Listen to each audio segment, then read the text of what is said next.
the entire ecosystem play is gonna roll itself out there. Whether it is the hyperscalers, whether it is folks who do a lot of colo business. Most of my friends and colleagues from the data center industry, IT, telecom, both back-end and front-end players, folks with new gen AI tech startups, a lot of partners for the hyperscalers, the whole gamut of players who we see at various different events and plays are going to be under the same roof. So it's just like a Mahakumbh of DC ecosystem? Oh yes, very much so. Mr. Sudhir Kunder, Chief Business Officer, DE-CIX India. Warm welcome to Integrated Data Centre Conclave 2026, IDCC 2026 podcast. As you are aware, IDCC 2026, it is being organized by ITP Media, a very respected media house. It's only fitting that it's being organized in the data center capital of India, Mumbai, our city. So thank you for your support to IDCC 2026. Thank you very much, sir. And it's an honor and a pleasure to be in the same platform as you are. And I look forward to seeing great things happen on the IDCC summit that's going to be. So honor and privilege is truly mine. So what do you expect? Who all will be there at IDCC 2026? Oh, by what I know, I have been feeling enthused to understand that the entire ecosystem play is going to roll itself out there. Whether it is the hyperscalers, whether it is folks who do a lot of colo business. Most of my friends and colleagues from the data center industry, IT, telecom, both back-end and front-end players, folks with new gen AI tech startups, a lot of partners for the hyperscalers, the whole gamut of players who we see at various different events and plays are going to be under the same roof, and I am excitedly looking forward to it. So it's just like a Mahakumbh of DC ecosystem? Oh yes, very much so. So wonderful. So Mr. Sudhir Kunder, little bit about you. Though you are very well known in the DC ecosystem, you don't need too much introduction. But just for the benefit of those who may not know you, you are currently the Chief Business Officer at DE-CIX India. You have had 3 decades of rich and diversified and distinguished career across multiple leading players in India, across DC industry, across telecom, across ICT, FMCG and retail. You have worked with great organizations like Bharti Airtel Limited, CIFI. You have had multiple tenures. You have worked with Tata Communications and Tata Teleservices in leadership roles. And you're currently the Chief Business Officer at DE-CIX India. I hope I'm getting the pronunciation right. Yes, sir. Very much so. Okay. So it is DE-CIX, DE-CIX India. It's the largest interconnection platform. Any organization in DC ecosystem cannot do without you. Am I right? True. With due humility, I have to accept that. Okay. You're a Mumbai boy, born, brought up here. You made your name and fame here. Mumbai is India's largest port. It is the banking and finance hub. It is the cultural capital, home of Bollywood, also home of IPLT Mumbai Indians. True. But more importantly, in context of today's discussion, it is the data center capital of India. True. So today I have a lot of questions for you. I would like to ask you why there is so much buzz and noise about data center. I spend a lot of time in Silicon Valley. Sure. All talk is about AI and data centers, a lot of investment pouring in. I want to know from you what's happening in the DC ecosystem in India. What does the DC space look like from your vantage point? What role does Mumbai play? Where does DE-CIX fit into the whole ecosystem? Do you want to take them one by one, or do you want me to point you out? It'll be nice to get you sniping at me. Okay. So I have these and many more questions. So let's take them one by one. Sure. So firstly, why so much buzz and noise about the DC? Well, in the recent past, we've seen India evolve as one of the most favored destinations for a lot of organizations, whether it is the known ones that we all talk about every second day, like Google, Facebook, and majority of the hyperscalers and cloud service providers. But what is more important to note is that today we look at the entire business with a viewing glass of about $5 to $8 billion from India story perspective. And within that, like it or not, Mumbai happens to be at the helm of affairs when it comes to actual investments which not only get declared but they get operational. So if you look at it from a vantage point that DE-CIX has given us, we see the current number to be at about 5.5 billion from the Mumbai story itself. And within a decade, we see that going up to about 15 billion USD. And India is, let's say, about 10 billion, it will be 20-25 billion Yes, in the next few years. for sure. We are at an inflection point, and I believe that all the right levers are being pushed in the right time and the right frame to make the India story in the real sense work for all the players in the business. So what makes Mumbai special? Why is it attracting so much investment? Well, a couple of well-known facts, but let me put my submission in place. One, obviously, with the kind of land banks that are currently available, power, which with diversity is easily available, huge sea of knowledge, manpower at the drop of a hat, you can make that happen for yourself, and all other ecosystem built around the investment making decisions, and a small company like DE-CIX also playing an ecosystem catalytic role. You're being also humble. I think you're a key player in the ecosystem. So Mumbai is doing great. Two other cities deserve mention, Chennai and Bangalore. And I'm told you are a bit of an astrologer. About 5-6 years back, you had predicted that Chennai will be a key player in the DC ecosystem in India. So what made you bet on Chennai? Well, being an insider in the business, one was able to foresee what's happening around us, not only in India, but also in the close by geography. Back then, there was a full-scale moratorium that Singapore had applied for build of any new data centers. The government of India was making the right kind of moves in encouraging Indian enterprises to get data which was hosted out of India to be brought back here. Chennai would have been and has turned out to be, thankfully. So I think after retirement I should become an astrologer. At that point of time in 21, I was able to make my submission, which was taken with salt and pepper, if you can say so, where people said why. And the why was very simple. Great talent pool available.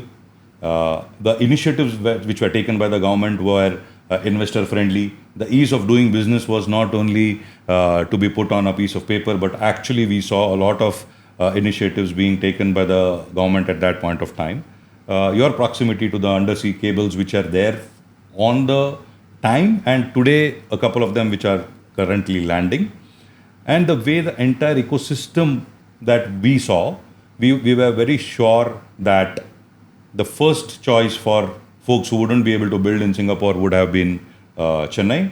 And that's how what was 100 megawatts in 2021 today stands at about 300 megawatts. And I think by the next 3 to 4 years, we see that number coming in at about 500 megawatts. Investment wise also, what was 20,000 crores a couple of years back, we see 45,000 crores being committed investment in Tamil Nadu for that matter. So these are things that I feel would make. And with the Western submarine cables coming in Mumbai and the Eastern Seaboard once landing in Chennai, I think, is latency also an issue? Well, latency, as we've always been making it a point in our own way, is the new currency in today's business. So latency is the new currency. Oh, that's a lovely soundbite. I think editors will love it. Right. So that latency plays a role. So Mumbai and Chennai will remain relevant. Will remain relevant with Chennai contributing to about 15% of the overall India story when the data center business is and then Bangalore and some of the other micro markets like Noida, Greater Noida, and those Pune. While they will play Hyderabad. there, Bangalore, Hyderabad, Vizag. Noida, Vizag became big because of the recent 30,000 crore investment that came in. But I'm sure with the kind of ecosystem that we see coming up over there, it might take a a couple of years, but it will definitely be one of the next And destinations. a lot of the smaller ones also, the Lucknow, Patna. Well, they get termed as edge data centers by a lot of organizations, but I feel that they are mini data centers in all ways. And the edge story is a different story, which I think the time has come for the industry to look at it in the right light. And a lot of use cases are being observed by somebody like DE-CIX. So latency is the new currency and edge is the new core. Absolutely. So thank you. I think we're getting a lot of sound bites for today. So how do you see this whole DC space evolving, and how does the future of Indian data center ecosystem look like from your vantage point? Yeah. So I think, as I said, we are at an inflection point when it comes to the data center business per se in India. There are two major already happening events, if you see, where investments have gone in the business as usual normal India story, where they see a lot of stability in the Indian markets for that matter, right kind of policy decisions being taken by the government, right kind of talent and ecosystem being available, and the AI, cloud, and hyperscale story has started flying very well for those people who want to make these investment decisions and look at India not now, but for the next 15 and 25 years. So I think what we are seeing today, nobody would be able to predict what actually will happen in the next 10 years, especially because of whatever is happening close by to Indian borders in the geopolitical scenario. So all the limelight is hogged by the hyperscalers, the big colo providers. Where does DE-CIX fit into the whole ecosystem? Because I am told the next phase of India's digital leadership won't be defined by who builds infrastructure, but who connects it. Well, yes, and with the humility, we would always make this point known to people, and I would give an anecdote in some time. But what is more important is it's not how fast you build your data center or how well it is equipped with all the latest tech. If you don't have the story of interconnection and network at that data center, it becomes a little bit of a challenge for organizations to take. So one of the largest organizations that I wouldn't want to name, but GPU is equal to their name. That organization comes into Chennai and says, "Hey guys, we were looking at about 500 rack deployment, and we've got nothing to do with that inquiry. Let me tell you that honestly." And they say, "Do you have DE-CIX in your premises?" And that is where I think whatever small catalytic movement that we started off 6.5 years back.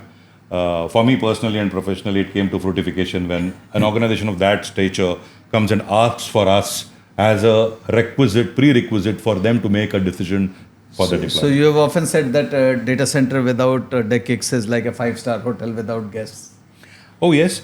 Why that gets spoken about so often in our conversations is we see people always being focused upon saying that, oh, I have 5 out of 6 elements. There was a time when people used to push each other by saying, I am tier 3, you're tier 4. So those days and those conversations have gone. Today the conversation is, what kind of resilience have you brought into your business? The network story of the data center part of the business typically becomes oh, do I need to really do this? And we see that playing out with a couple of our friends in the business where they understood the network density that we bring to play. It's not only about power, cooling, space, and a location which is at vantage point, but interconnected location which is able to draw the right kind of customers and bring the true ease of doing business with security, scalability, and robustness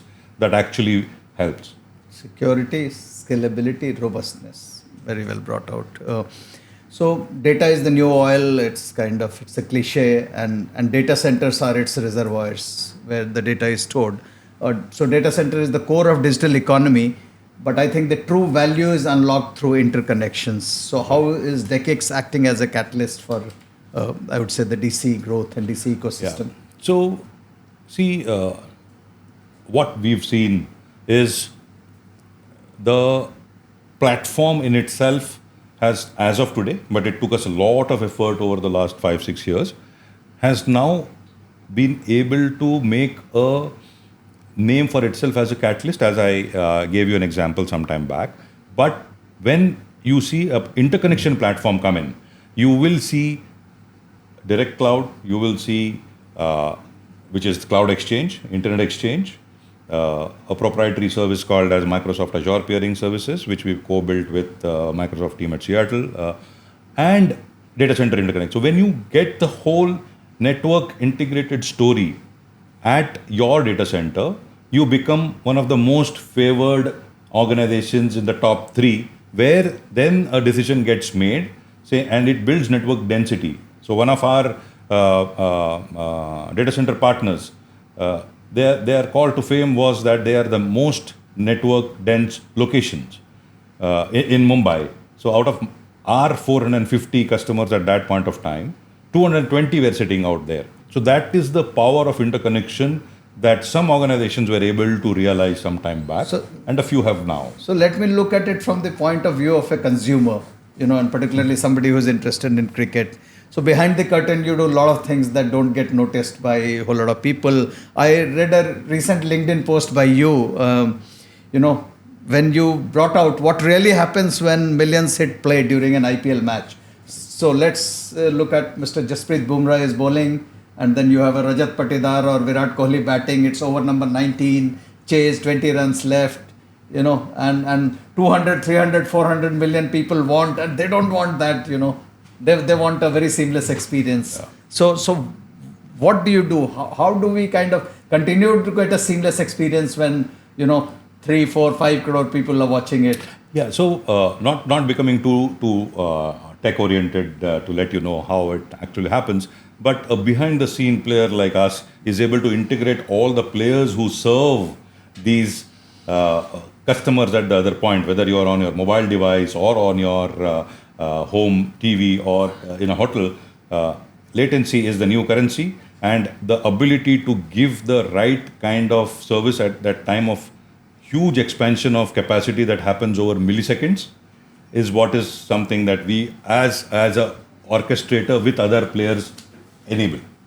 So you have said every milliwatt built deserves a millisecond. Every megawatt built deserves a megawatt that millisecond that delivers. Okay, so every megawatt built deserves a millisecond that delivers. Oh my God. So it's not only about the megawatts you build, but from the customer end, every millisecond matters. Absolutely. I mean, young people just don't have that patience to, to wait for milliseconds. So you provide the interconnection between all these SMEs, SMBs, enterprises, networks, OTT platforms, right, cloud providers, ICPs. Am I right to assume that? Yes. So it's a play where the enterprises, our own definition of what an enterprise is got relearned because I came from a telco background. So typically what was taught to us was 50 crores and above would be SME, 500 crores is SMB, enterprise at 1500. But what I unlearned when I started serving direct cloud customers is that, with due respect to that organization, they work out of a 350 square feet office. Last 4 years with 1 gig of AWS Connect. And today they are talking about 3 gigs of Azure Connect. So the entire ecosystem today goes and says, if you need, either we are at the forefront while the customer directly comes to us, or through partners at the data center end or telco end, where you are able to orchestrate ease of doing business in the real sense and help your partners make humongous amount, I'm saying this very responsibly, humongous amount of margins for themselves by serving these customers. So one end you serve the enterprises, on the second side you serve those internet service providers who are always constantly challenged to take care of their active base and give you and me as home subscribers the right kind of customer experience. So I want to now come to geopolitics and security. These are subjects close to my heart and area of expertise. So in recent years, we had a lot of talks about, a lot of debate around data sovereignty. We actually had a situation, one of our energy companies was just one day had to shut down because of, somebody decided to provide ICT support to them. Right. And again, I mean, there is the war going on in Middle East. You see data centers being attacked, and because of that, the image of Gulf as a oasis of calm in a turbulent region, as a safe destination, that has also taken a beating. So with these two things happening, how is sovereign cloud becoming very, very critical? And will all this be a catalyst for the Indian ecosystem? Yes, very much so. So I'll answer this in two parts. The first instance that happened with the entire ICT story going out for a toss for an organization of that size catapulted a lot of Indian sovereign cloud players who otherwise would have known each other as competitors to come under one umbrella. So they are frenemies now. Now, yeah, you can call them so, but collaborative for sure, where they formed an organization where as a This unified... Bharat Digital Infrastructure? That's the Bharat Digital Infrastructure Association, which helped all of them put their voices together in unison and make the right kind of representation. So while the Indian government has always been pushing the narrative of sovereign cloud, this platform was built so that the right kind of inputs and impetus is given to the right set of organizations, which can bring to play what is actually well and truly a sovereign cloud for India. And I just want to give you an example. While we say Mumbai or India for us has AWS, Azure, Google, Oracle, and Bharat Cloud as 5 players on my cloud platform. And I was very happy that one sovereign cloud player is on the platform, which brings in a lot of ease of doing business for them and their customers. If I go back to Frankfurt, where DE-CIX is based out of, I have 55 cloud service providers there. Wow. So that tells us the story that eventually all these organizations, when they see what is it that they can do for their customers, the infra is already ready from a future ready standpoint for us. So how well is India positioned as a safe destination, as a talent hub, as a huge consumer base to attract big DC investments? Yeah. So the second part of the investment, one obviously is the domestic. I mean, we have already seen the global biggies. Oh yes. Google, Microsoft, Amazon, Apple making big India investments. Correct. OpenAI is coming in. So them all making massive investments in India. Yeah. So the story that everybody in the business is very, very enthused to watch is how a couple of years back you had a handful of organizations who were in the data center business. And today, we're very happy to note, because majority of them we get to speak to by virtue of our position in the business. About 25, 27 organizations actively involved in the data center business. That tells us that we hold 20% of the data globally, but current build capacity is only at 2%.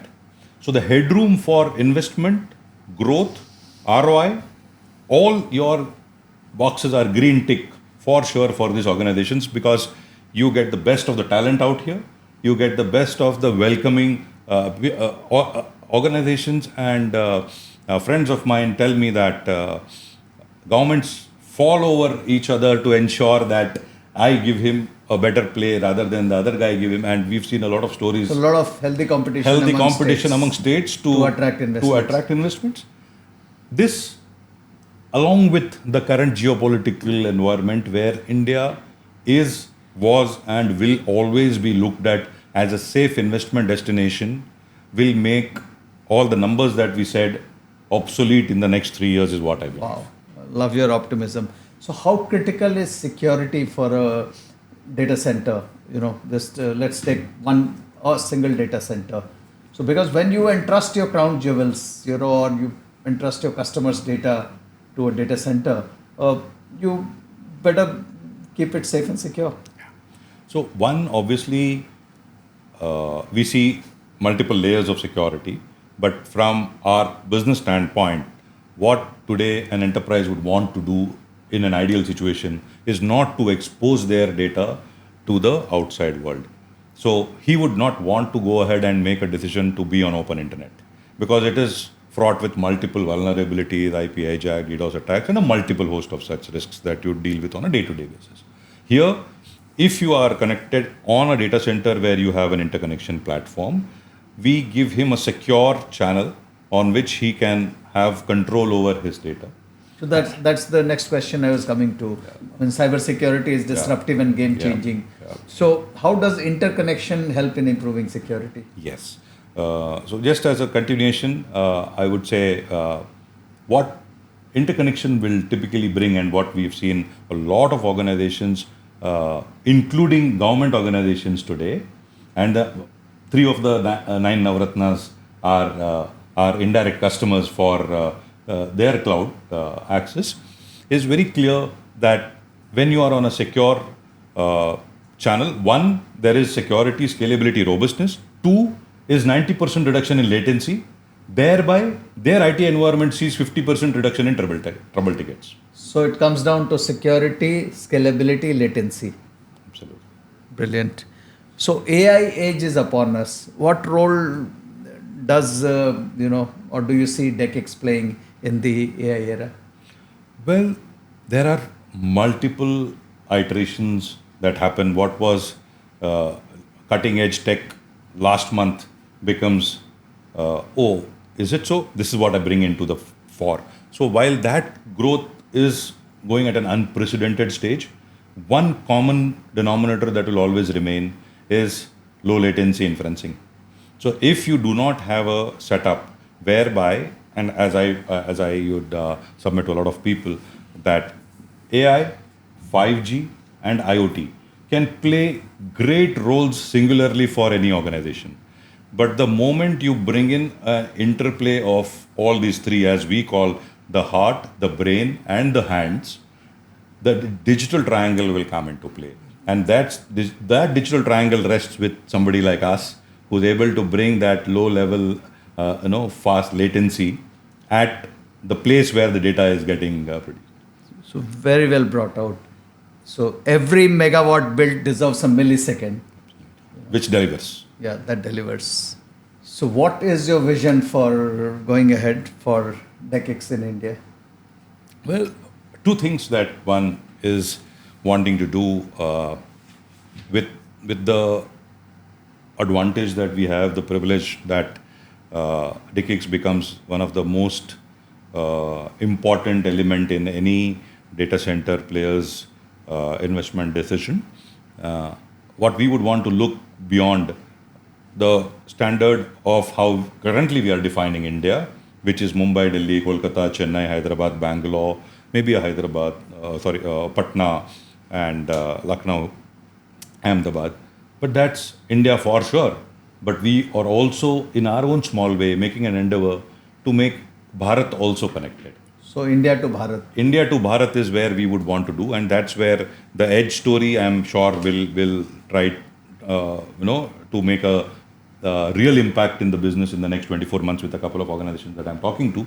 And I'm hopeful that with the digital triangle narrative that we bring to the play, and a lot of use cases that we've seen with our global exposure that we have, it will not take more time in India to see that, which will also help us get the digital divide to be lessened by some angle. Because if you have today, roughly take here and there 6 lakh villages, and we've connected about 2,60,000 villages. How fast is an integrated approach between government, private players like us, and the edge data center organizations can interplay, each one with his own best foot forward, to ensure that the digital divide actually gets narrowed as much as possible in the shortest possible time. So if you were to summarize all our conversation today, and thank you for being very, very candid in your remarks. So if you were to summarize it in, say, 3 to 4 sound bites, 10-15 seconds each, can you just give us something? Because the editors love the sound bites. You said something on the in the digital world, what's the role of interconnection, the role of latency, so about edge and core. So what, we covered various aspects. So if you can just give out 3-4 sound bites. So I think the future of AI in India, first, because that's the buzz. I see a lot of organizations in putting AI in everything that they do today as a part of marketing. But the future of AI will not only be powered by algorithms and computing, but also how smartly are you able to get the interconnect play out there. That is the primary thing that we see. Second, that most important is data centers today are obviously the core of the digital economy today. But when you look at the value, the true value will always get will get unlocked with the interconnection play that we see. So, I mean, if I were to reframe in your own words, which you said and I noted, in the digital world, data centers are the buildings, but interconnection is the economy inside. Absolutely. Is that the correct way? I noted it when you said that. So I'll repeat that. In the digital world, data centers are the buildings, but interconnection is the economy within. Credit to Sudhir Kunder and not mine. Oh, thank you. So some more sound bites. So the next phase of India's digital leadership will not be defined by who builds infrastructure. That will be defined by who connects it wisely. Okay, so let me kind of re-put it. So the next phase of India's digital leadership won't be defined by who builds infrastructure, but who connects it best. Yes. So wonderful. Then you said something about DCs being the core of digital economy and the value being unlocked through interconnections. Yes. Can you just repeat that? Well, see today, in the digital world that we are today, data centers are the heart of the entire business today, right? But they are not just buildings, but they are the gateway to the digital economy, and interconnection inside them is the one that will help unlock their value. So DCs are the core of digital economy, but their true value is unlocked through interconnections. Yeah. And you built something about every megawatt building, how every megawatt built yeah. will require a millisecond that delivers. Okay, so latency is the new currency. Yeah. That is one of the most important underlayers. Latency is the new currency, and the digital triangle of AI, IoT, and 5G as an interplay at an interconnection platform is the next wave to hit India for sure. Mr. Sudhir Kunder, it has been an absolute pleasure speaking with you. Thank you and DE-CIX team for giving us great user experience, particularly when we are watching the IPL matches. Big thank you for today's podcast from ITP Media, the organizers of IDCC 2026. Big thank you from me. Thank you for bringing certain magnetism to the whole data center ecosystem in India. And as your friends say, thank you for being a wonderful person and an inspiring business leader. Thank you very much. It's been a pleasure and an honor to be on the podcast with you. Thank you very much. Thank you very much.